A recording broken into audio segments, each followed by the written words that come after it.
Ang mga aswang ay bahagi na ng kultura ng Pilipinas na kung saan ang nilalang ay kumakain ng laman ng tao. Ngunit karamihan sa mga Pilipino ay hindi naniniwala sa ganitong mga nilalang at sinasabing nilikha lang ito ng malikot na imahinasyon ng mga tao. Subalit para sa iba, ang aswang ay totoo at matagal na silang naninirahan sa daigdig kasama ang mga tao. Magandang araw, Mr. Narrator. Tawagin niyo na lang ako sa pangalang Solomon, 49 anyos at pamilyadong tao. Kasalukuyang naninirahan sa lalawigan ng Bukidnon kasama ang aking asawa at anak.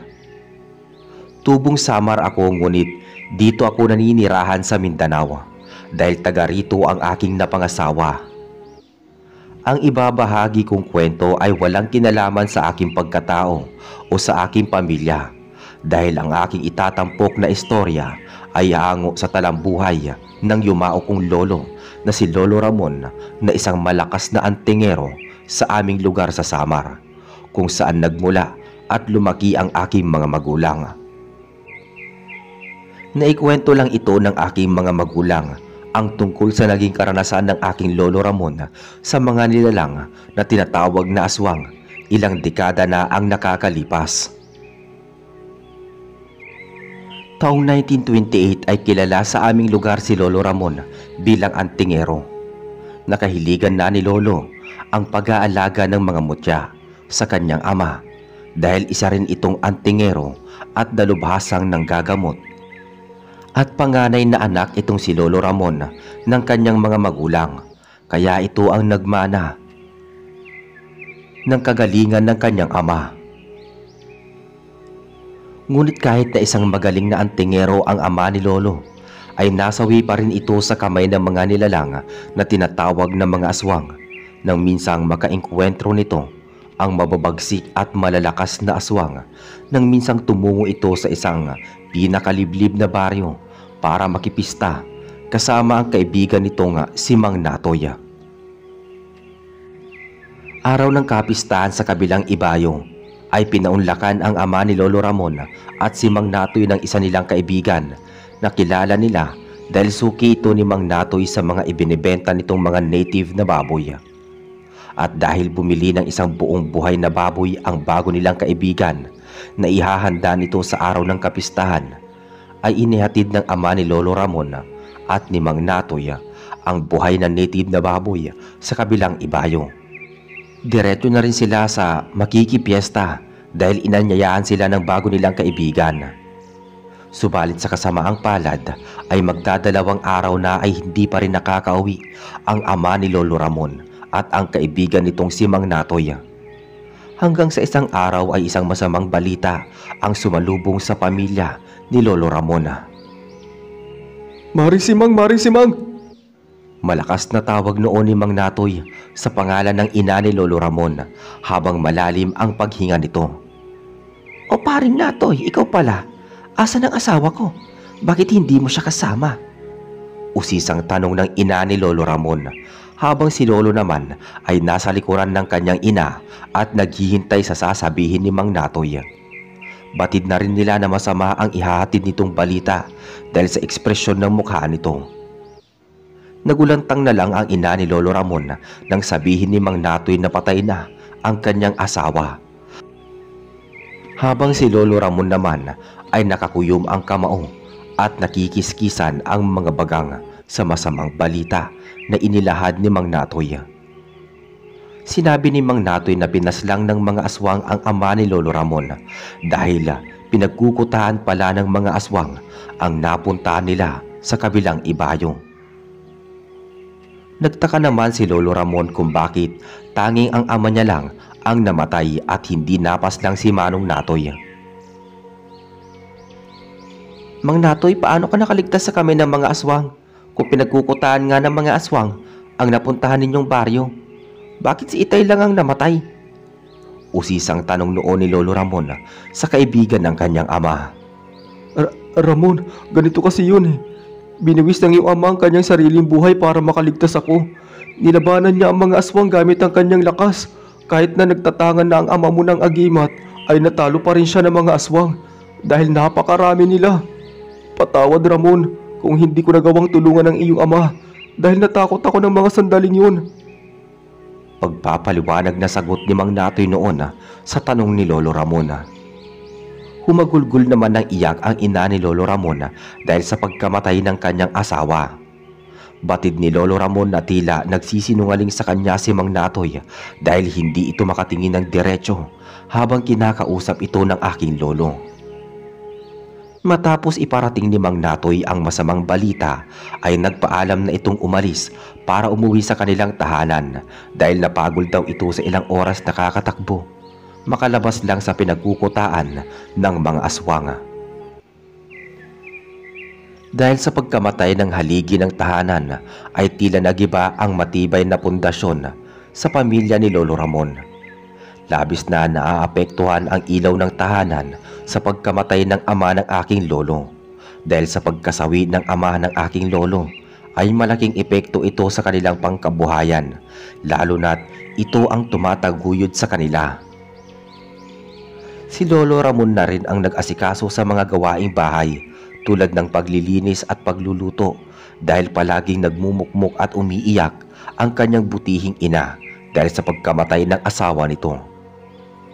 Tinutulungan naman si Lolo Ramon ng isa niyang kapatid na sumunod sa kanya habang ang bunso nilang kapatid ay walang kaalam-alam sa nangyayari dahil paslit pa lamang ito. Kinagabihan matapos magluto ni Lolo Ramon ng kanilang hapunan ay pinakain muna nito ang kanyang dalawang kapatid dahil nais ni Lolo Ramon na sabayan na kumain ang kanyang ina, lalo't hindi pa rin ito kumakain dahil hindi nito matanggap ang pagkamatay ng kanyang asawa. "Inay, hindi ka ba nagugutom? Halika na inay at sabay na po tayong kumain." Magalang na noon na wika ni Ramon sa kanyang ina habang marahan na hinahaplos ang likod nito. "Ramon anak, hindi ako makapaniwala na basta-basta na lang mapapaslang ang ama mo sa kamay ng mga aswang. Malakas ang tangan na agimat ang iyong ama, kahit paano siya pinatay ng ganun kadali? Anak, gusto kong makita ang labi ng iyong ama." Turan noon ng ina ni Lolo Ramon. Hindi rin ito makapaniwala na madali lang itong napaslang ng mga aswang dahil minsan na itong nakapatay ng ilang dayuhang aswang sa kanilang lugar. Dahil sa sinabi ng ina ni Lolo Ramon ay nabanggit ni Lolo Ramon sa kanyang ina na kaduda-duda ang sinabi ni Mang Natoy sa kanila. Para itong nagsisinungaling at may lihim na tinatago sa totoong nangyari. Pinilit na pakalmahin ni Lolo Ramon ang kanyang ina hanggang sa mapanatag nito ang kalooban at mapapayag na sabay silang kumain. Habang kumakain noon ang mag-ina ay nangako si Lolo Ramon sa kanyang ina na ipaghihiganti nito ang pagkamatay ng haligi ng kanilang tahanan. Ngunit sinabihan siya ng kanyang butihing ina na wag nang gumanti dahil baka matulad din si Lolo Ramon sa sinapit ng kanyang ama. Lalo na't si Lolo lang ang maaasahan at magiging katuwang nito dahil maliliit pa ang ilan nitong kapatid. Samantala habang nakahiga ang aking Lolo Ramon ay hindi pa rin ito dinadalaw ng antok. Iniisip nito kung bakit mabilis na paslang ang kanyang amang antingero na nagtatanga ng isang malakas na agimat na tinatawag na 7 Arkangheles na kung saan nagtataglay ito ng pambihirang lakas at katangian. Pinipilit ni Lolo Ramon na pagtagpi-tagpiin ang isinasalaysay ni Mang Natoy. "Amang, ipinapangako ko na papatayin ko ang mga aswang na kumitil sa iyong buhay. Pagbabayarin ko rin sila. Uubusin ko ang kanilang angkan. Aaralin ko lahat ng mga turo mo sa akin para palakasin ang pisikal kong lakas at gigisingin ko ang natutulog kong espiritual na kapangyarihan na ipinagkaloob mo sa akin na agimat." Wika ni Lolo Ramon sa kanyang sarili. Mr. Narrator, bata pa lang ang aking lolo noon ay pinagkalooban na siya ng agimat ng San Miguel Arcangel. Isa itong medalyon na nabibilang sa malalakas na uri ng anting-anting. Subalit hindi pa nagigising ang kapangyarihan ng agimat dahil kailangan ni Lolo Ramon ang bubuhay sa natutulog nitong lakas gamit ang taimtim na dasal at orasyon. Kinabukasan ay maagang gumising si Lolo Ramon dahil ito ang hahalili sa mga naiwang obligasyon ng kanyang amang namatay sa kamay ng mga aswang. Habang natutulog pa ang ina at mga kapatid ng aking lolo, ay nag-igib na ito ng tubig sa busay o malinis na bukal na batis na may ilang metro ang layo sa kanilang kubo. Iniimbak niya ang malinis na tubig sa kanilang malaking palayok. Matapos mag-igib ng aking lolo, ay nagsisibak na rin ito ng kahoy gamit ang palakol. At dahil nagluluksa pa rin ang ilaw ng tahanan sa pagkamatay ng asawa nito, ay si Lolo Ramon na rin ang nagluto ng agahan. Matapos ang mga gawaing bahay, ay nagising na rin ang ina ni Lolo at mga kapatid nito. Nauna na rin mag-agahan si Lolo Ramon dahil kailangan pa nitong tumungo sa kagubatan para kumuha at pumutol ng mga sanga ng kahoy na gagamitin sa paggawa ng uling na isa sa pinagkukunan nila ng pangkabuhayan, bukod pa sa pagtatanim nila ng mga sarit-saring mga gulay. Kumukuha rin ng mga halamang gamot, sanga at ugat ng mga sagradong puno si Lolo Ramon, tulad ng dignong itim, palmerang gubat, sinag araw, bola ni Nino, olivo sinukuan at dignong pula na mabisang pangontra at panlaban sa masasamang elemento. Itim na engkanto, banta sa buhay at higit sa lahat, sa mga aswang. Nagsimula na rin si Lolo Ramon na hubugin ang pisikal na lakas sa pamamagitan ng pagsasanay tulad ng pangangaso upang linangin na maging malakas ang pandinig at pandama sa liblib na kagubatan bilang bahagi ng pag-iinsayo. Araw-araw na rin na dinadasalan ni Lolo Ramon ang tanga nitong agimat at inaalayan ng orasyon 2 beses sa isang linggo para pakainin at busugin ito ng espiritual na kapangyarihan na nagmumula sa banal na dasal. Ngunit hindi pa rin ito sapat para gisingin ang natutulog na kapangyarihan ng anting-anting. Ang kumpleto para buhayin ang natutulog na kapangyarihan ng medalyon na San Miguel Arcangel ay ang nalalapit na buwan ng Semana Santa sa araw ng Kwaresma. Sa mga araw at linggo na pagsasanay ni Lolo Ramon kasabay ang pagsasaulo ng mga Latin na dasal, ay nagbunga ang kanyang pagpupursige na mapalakas ang espiritual at pisikal na lakas na kung saan may kakayahan na siyang labanan ang mga aswang na kumitil sa buhay ng kanyang ama. Naging biyasa na rin ang aking lolo sa paggamit ng pana at sibat dahil naging bahagi ito ng kanyang pagsasanay sa pamamagitan ng pangangaso sa liblib na kagubatan. Pinagsasabay ni Lolo ang pagtatrabaho at pag-iinsayo, kaya't binata pa lang noon si Lolo Ramon ay makisig na at maskulado na ang pangangatawan nito. Lumipas ang ilang buwan kung saan sumapit na ang araw ng Kwaresma. Sinimulan na ni Lolo Ramon ang mahabang orasyon ng pagdarasal ng salitang Latin para ialay sa tanga nitong agimat na natutulog. Isinagawa niya ito sa isang tahimik na lugar sa pusod ng kagubatan malapit sa tapat ng puno ng sinukuan. Matapos makompleto ni Lolo Ramon ang orasyon, ay nagulat ito dahil bigla itong kumislap na kulay kahil habang may lumalabas na malakas na aura na nagmumula sa medalyon. Mabilis na isinuot ni Lolo Ramon ang agimat at naramdaman nito ang malakas na presensya na lumukob sa kanyang katawan na parang may gumapang na malakas na boltahe ng kuryente sa kanyang mga ugat. Tila biglang uminit ang kanyang katawan at nanigas ang mga balat na parang binalutan ng kabal gaya ng katangian ng kanyang ama noong ito ay buhay pa. Naisipang subukan ni Lolo Ramon ang kanyang sarili sa pamamagitan na hiwain at tagain ang kanyang sariling mga braso. Kung gumagana na ba ang tanga nitong agimat dahil naramdaman niya ang malakas na kapangyarihan na lumalabas sa kanyang katawan. Maya-maya kinuha ni Lolo Ramon ang matalas nitong sundang na bagong hasa lamang at walang pag-aalinlangan na tinaga niya ang kanyang braso. Nagulat na lang si Lolo Ramon dahil hindi man lang nasugatan ang kanyang mga balat matapos niya itong hiwain. Tinaga niya rin ang kanyang sikmura ngunit tumalbog lang ang matalas nitong sundang. Labis na kasiyahan ang nararamdaman ni Lolo Ramon dahil nagbunga ang pagsasanay nito sa maikling panahon. Matutupad na rin nito ang ipinangako niya sa kanyang sarili na sisingilin ang responsable sa pagkamatay ng kanyang amang antingero. Ngiting tagumpay na nilisan ni Lolo Ramon ang pusod ng kagubatan, bitbit ang kanyang kagamitan na ginagamit sa pagsasagawa ng sagradong orasyon. Bago umuwi ng kanilang tahanan si Lolo Ramon ay naisipan na muna nitong dumaan sa bahay ni Mang Natoy upang alamin ang ilang mahalagang detalye tungkol sa pinagkukutaan ng mga aswang sa kabilang ibayo. Halos kalahating kilometro din ang tatahakin ni Lolo Ramon simula sa bukana ng kagubatan patungo sa kanlurang bahagi ng kabilang sityo kung saan nanananahan si Mang Natoy na may kakayahan din sa panggagamot. Ngunit ang pangkabuhayan nito ay pagbebenta ng buhay na baboy at isa si Mang Natoy na nagsusuplay ng maramihang karne sa pamilihang bayan.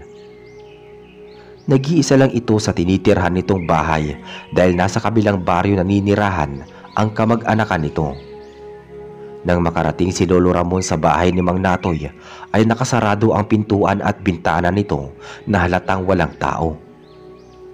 Sinubukan ng aking lolo na tawagin ang pangalan nito ngunit walang sumasagot. Naririnig naman noon ni Lolo Ramon ang ingay ng mga baboy na nakasadlak sa likurang bahagi ng tahanan ni Mang Natoy. Pumanhik saglit si Lolo Ramon sa likurang bahagi at nagbabaka sakaling naroon ang Ginoo. Subalit nang makarating si Lolo Ramon sa malaking tangkalan o kulungan ay wala roon si Mang Natoy. Nagulat na rin ang aking lolo dahil napakaraming alagang native na baboy si Mang Natoy. Iyon kasi ang unang beses na nakapunta si Lolo Ramon sa likod bahay ng kaibigan ng kanyang ama. At dahil wala roon ang hinahanap na tao ni Lolo Ramon, ay naisipan nitong bumalik sa kanilang tahanan habang malapit na rin sumapit ang dapit hapon. Akmang ihahakbang na sana noon ni Lolo Ramon ang kanyang mga paa, ay naramdaman nito ang isang presensya na pamilyar sa kanyang pakiramdam. Ito ang presensya at aura ng medalyon ng kanyang ama na minsan na nitong nadama nung ito'y nabubuhay pa. Nanggagaling ang aura na iyon sa loob ng tahanan ni Mang Natoy. Dahil sa kuryosidad ng aking lolo ay naisipan nitong pasukin ang bahay ni Mang Natoy. Sinamantala ni Lolo Ramon ang pagkakataon dahil wala namang tao. Biglang sumagi sa isipan ng aking lolo na may kinalaman ito sa pagkamatay ng kanyang ama. Sa pilitang binuksan ni Lolo Ramon ang pintuan sa likuran at kaagad na hinahanap kung saan nagmumula ang aura. Dahil tingin nito ay nasa loob ng bahay ni Mang Natoy ang medalyon o agimat ng kanyang ama. Naibaling ni Lolo Ramon ang kanyang paningin sa ilalim ng katre ni Mang Natoy. Dahil doon nanggaling ang malakas na aura. Sinilip nito ang ilalim ng higaan at isang maliit na antigong baul ang bumungad sa kanya. Dagli na kinuha ni Lolo Ramon ang antigong baul at sapilitang sinira ang kandado. Nagulangtan na lang si Ramon nang malinaw niyang nasilayan ang medalyon ng kanyang ama na ang 7 arkangheles, kasama ang pulang bandana na madalas itali ng kanyang ama sa ulo dahil sagrado din ito ng birtud. Nakita rin nito ang ilang pirasong ngipin na pamilyar din sa kanya dahil ang mga ngiping iyon ay ngipin ng kanyang yumaong ama. Dahil sa mga nasaksihan ni Lolo Ramon ay maliwanag na sa kanya ang lahat na may kinalaman si Mang Natoy sa pagkamatay ng kanyang amang antingero. Kinuha ni Lolo Ramon ang medalyon ng 7 arkangheles, pulang bandana at mga ngipin ng kanyang ama at inilagay sa kanyang maluwang na bulsa. Naisipan ni Lolo Ramon na hintayin si Mang Natoy upang alamin ang buong katotohanan. Itinago niya ang kanyang presensya para hindi mapansin ng Ginoo na nasa loob siya ng pamamahay nito. Nagkubli sa isang tagong sulok si Lolo Ramon habang mahigpit na hawak ang matalas nitong sundang. Hindi naman nagsayang ng paghihintay si Lolo Ramon dahil ilang saglit lang ay biglang bumukas ang harapan ng pintuan at pumasok doon si Mang Natoy na halos pawisan pa at may bahid ng dugo ang suot nitong damit. Nang maisarado ng Ginoo ang pintuan ay doon lumabas si Lolo Ramon habang hawak pa rin ng mahigpit ang matalas na sundang. Ramon, anong ginagawa mo sa loob ng pamamahay ko? Nauutal na wika ni Mang Natoy. Walang naging tugon si Lolo Ramon sa sinabi ng Ginoo at tahimik niya itong pinagmamasdan. Muling kinuha ni Lolo Ramon ang antigong baol na wala ng laman at inihagi sa harapan ni Mang Natoy na labis nitong ikinagulat. Ramon, magpapaliwanag ako. Pwede bang ibalik mo muna sa taguban ang hawak mong sundang? Muli nitong ani. Dahil nakatuon ang mata nito sa hawak na sundang ni Lolo habang nanginginig ang kamao sa labis na galit. Dahil sa nais ni Lolo Ramon na malaman ang buong katotohanan ay marahang isinukbit ni Lolo ang sundang sa kanyang taguban na nakasabit sa kanyang kanang bewang. Dahil sa pagkakataong yun ay nawalan ng depensa si Lolo Ramon at mabilis siyang inatake ni Mang Natoy. Sinunggaban nito si Lolo dahilan para madapa ito ng patihaya at kumubabaw sa kanya si Mang Natoy at pinaulanan siya ng suntok sa muka. Nagilalas na lang ang traidor na kaibigan ng kanyang ama dahil hindi nasasaktan ng malalakas na suntok ang aking lolo. Tila naging goma ang katawan ni Lolo Ramon ng mga oras na yon. Isang malakas na sipa ang pinakawala ni Lolo Ramon na tumama naman sa sikmura ni Mang Natoy. Dahilan para tumilapon ito ng malakas at tumama ang katawan nito sa dingding. Dahilan para masira ito at nagpagulong-gulong ito sa lupa. Marahan na naglakad si Lolo Ramon palabas ng bahay ni Mang Natoy at doon to dumaan sa nasirang dingding. Mabilis namang bumangon si Mang Natoy at umatungal ng malakas na ikinagulat ni Lolo Ramon. Dahil hindi ito pangkaraniwang tao at kaya rin itong itago ang tunay niyang pagkatao. Matapos umangil ng malakas ni Mang Natoy ay dahan-dahan itong nagpalit ng anyo bilang isang mabangis na halimaw. Lumapad ang katawan nito at humaba ang mga braso at binti, kasabay ng pagtalas ng mga kuko at ngipin. Nagbabaga ang mga mata nito sa malamlam na paligid dahil unti-unti na ring lumulubog ang araw sa kanlurang bahagi ng kalangitan. Tumubo rin ang makapal na itim na balahibo sa buong katawan ni Mang Natoy at kawangis nito ang isang dambuhalang sigbin na kasukat ng isang oso. Ramon, hindi ko lubos maisip na malalaman mo kaagad ang tinatago kong lihim. Ngunit hindi mo ba alam na matagal nang alam ng hangal mong ama na isa akong mataas na uri ng aswang? Hindi naging hadlang sa aming pagkakaibigan ng iyong ama ang lahi kong pinagmulan dahil naging matalik kaming magkaibigan. Subalit malaking banta sa amin ng iyong ama kaya ipinagkaluluko ko siya sa mga kauri ko. Matapang na sambit ni Mang Natoy at iwinaksi nito ang buong katotohanan sa aking lolo. Bakit nagawa mo ipagkanulo ang aking ama? Itinuring kanyang matalik na kaibigan kahit na alam niya na isa kang aswang. Bakit, Mang Natoy? Bakit?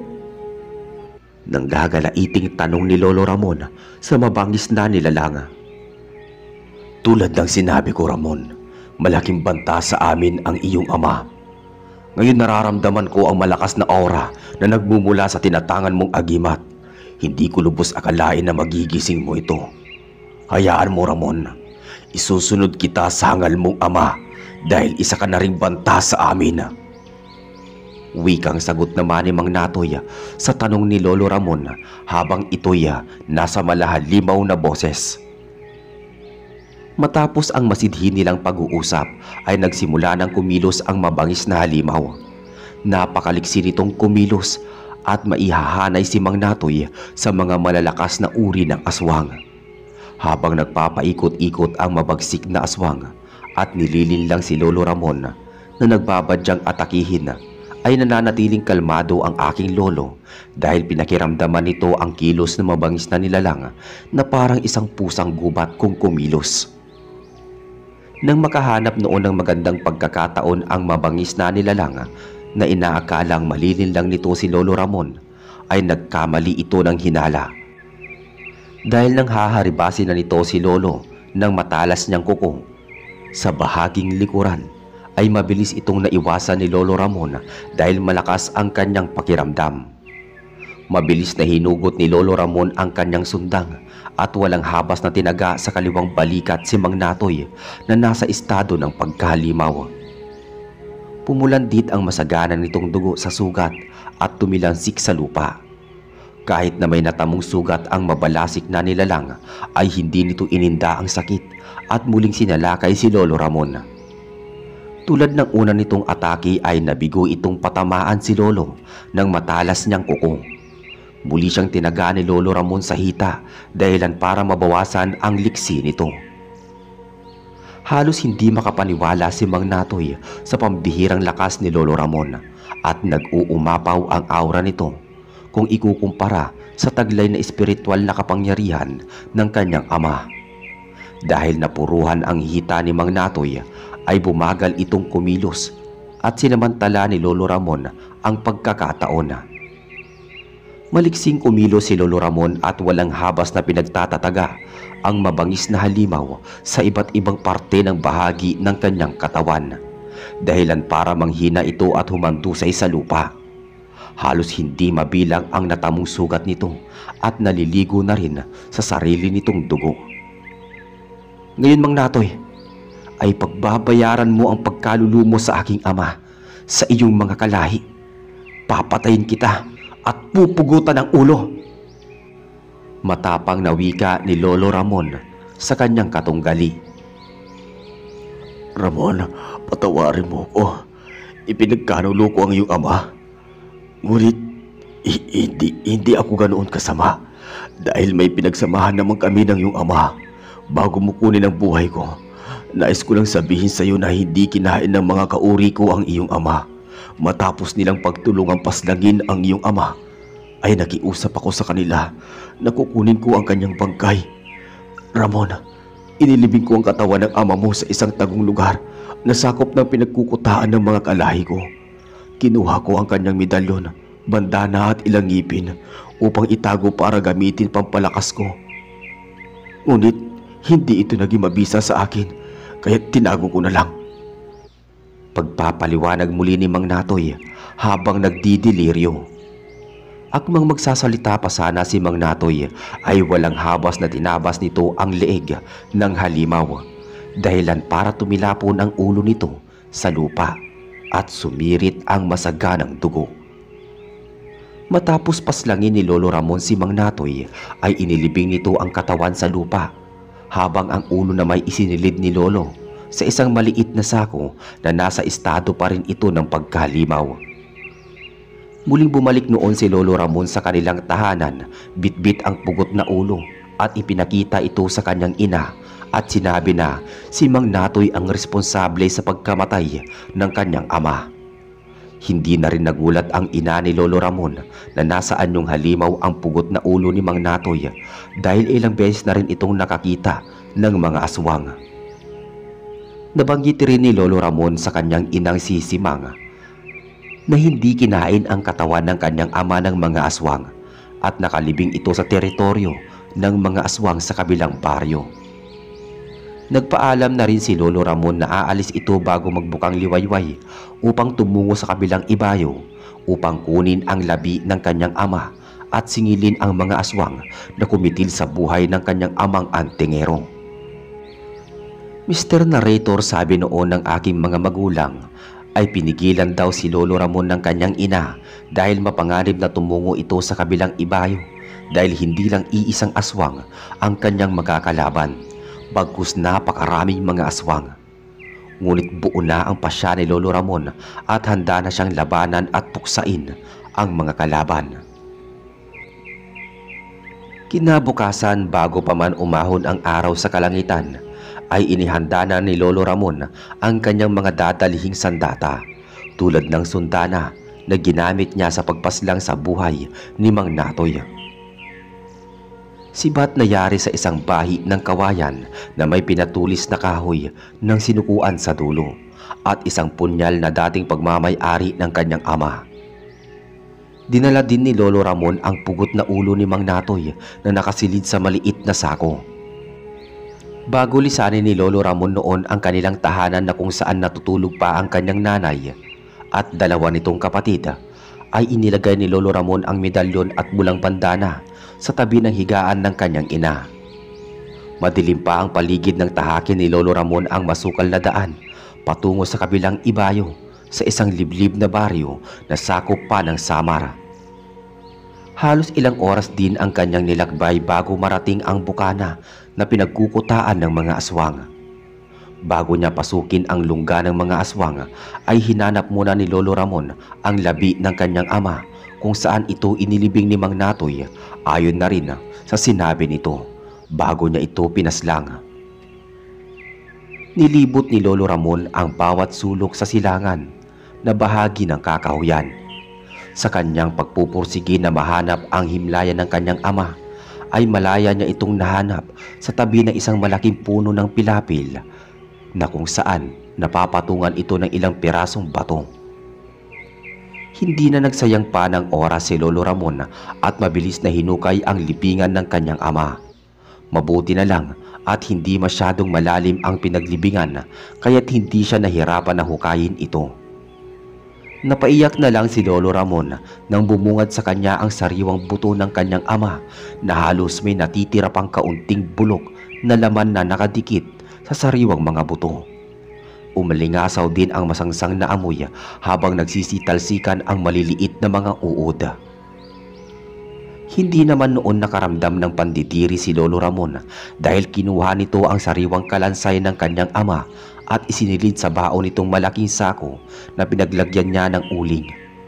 Pansamantala niyang ikinubli ang labi ng kanyang ama sa isang mayabong na talahiban dahil kailangan pa niyang pasukin ang pinagkukutaan ng mga aswang. Subalit, habang maingat na tinatahak ni Lolo Ramon ang sityo ng mga aswang, kung saan malapit na siya sa bukana, ay may nakapansin sa kanya na ilang kalalakihan na agad namang sinita si Lolo Ramon. Dahil hindi pamilyar ang mukha ni Lolo sa kanila. May mga nakasukbit ding mga sundang sa kanilang mga bewang.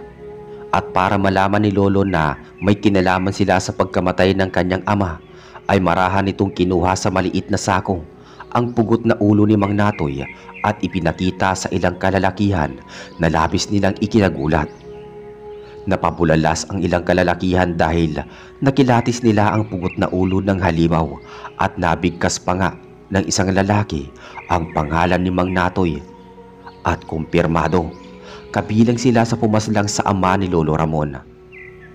Dahil sa pangyayaring iyon ay nangalaiti sa galit ang ilang kalalakihan at hinugot nila sa kanilang mga bewang ang matalas nilang sundang. Hindi nila magawang magpalit anyo bilang mga aswang dahil tirik pa ang araw ng mga oras na yon. Hindi na binitawan ni Lolo Ramon ang pugot na ulo at matapang na hinarap ang mga kalaban na nagsimula ng salakayin siya. Mabilis ding hinugot ni Lolo Ramon ang kanyang sandatang sundang at matapang na nakipagtagaan sa ilang kalalakihang aswang. Hindi inaasahan ng mga kalalakihan na napakagaling ni Lolo Ramon na humawak at gumamit ng sandatang sundang na parang isang mandirigmang birdugo. Naramdaman din nila ang malakas na enerhiya ni Lolo Ramon na nagmumula sa tangan niyang agimat hanggang dumating sa punto na nataga si Lolo ng isang kasapi nila sa balikat na labis nilang ikinagulat dahil hindi man lang nasugatan si Lolo Ramon. Dahil nag-uumapaw ang pisikal na lakas ng aking lolo ay nabigo silang paslangin ito. Naging madugo ang labanan at wala ring balak si Lolo na buhayin sila. Isa-isang pinagtataga ni Lolo Ramon ang bawat isa sa kanila na halos humiwalay ang ibang parte ng kanilang katawan tulad ng mga kamay, braso at hita. Nang malupig ni Lolo ang ilang kalalakihan at humandusay ang mga ito sa lupa, ay hinugot ni Lolo Ramon ang maiksing sibat na nasa kanyang likuran at walang habas na itinarak ito sa mga puso ng kalalakihan na tuluyan nilang ikinasawi. Nang malayang mapatay ni Lolo Ramon ang ilang kalalakihang aswang, ay palihim siyang pumasok sa kuta at sa bukana ng sityo na kung saan natatanaw niya sa hindi kalayuan ang ilang maliliit na kubo. Nagkubli si Lolo Ramon sa isang tagong bahagi ng halaman para matyagan ang buong paligid ng sityo at inalam kung gaano karami ang kanyang makakalaban. Mr. Narrator, sa ilang minutong pagmamatiyag ni Lolo Ramon ay bigla itong nanlumo dahil malinaw nitong nasilayan ang ilang maliliit na mga batang masayang naglalaro habang naghahabulan. May ilang kababaihan din ang abala sa kanilang ginagawa habang ang iba naman ay may karga-kargang mga sanggola. Dahil sa senaryong iyon ay nakaramdam ng awa si Lolo Ramon sa ilang mga bata na wala pang kamuwang-muwang sa mundo. Tila lumambot noon ang puso ng aking lolo at isinantabi ang inaasam na makapaghiganti sa mga aswang. Palihim muling nilisan ni Lolo Ramon ang sityo palabas ng bukana at hinayaan na lang na nakahandusay ang duguan at hati-hating katawan ng matatandang kalalakihan. Gumaan na rin noon ang pakiramdam ni Lolo Ramon dahil napaslang na rin niya ang ilang matandang aswang, lalo na ang nagkalulo sa kanyang ama na si Mang Natoy. Muling bumalik si Lolo Ramon sa silangang bahagi ng kakahuyan at kinuha ang labi ng kanyang ama na isinilid nito sa sako. Matapos nitong makuha ang bangkay ay nagmamadali itong naglakad pabalik sa kanilang lugar. Labis na kasiyahan ang namumutawi sa pagkatao ng ina ni Lolo Ramon na si Nanay Simang dahil nasilayan nito ang labi ng kanyang asawa at mabibigyan nila ito ng maayos na himlayan. Doon nila inilibing sa likuran ng kanilang tahanan ang bangkay at inalayan ito ng mga bulaklak at taimtim na dasal. Labis na nagpasalamat si Nanay Simang sa kanyang panganay na anak na si Lolo Ramon dahil muli nitong nakuha ang buong labi ng haligi ng tahanan nila. Matapos mabigyan ng maayos na hantungan ang asawa ni Nanay Simang, ay nanumbalik muli ang sigla nito at natapos na rin ang pagluluksa nito habang si Lolo Ramon naman ay ipinagpatuloy ang nasimulan noon ng kanyang ama bilang isang antingero. Kinalaunan ay naging bihasa si Lolo Ramon sa pag-aalaga ng iba't ibang uri ng mga mutya.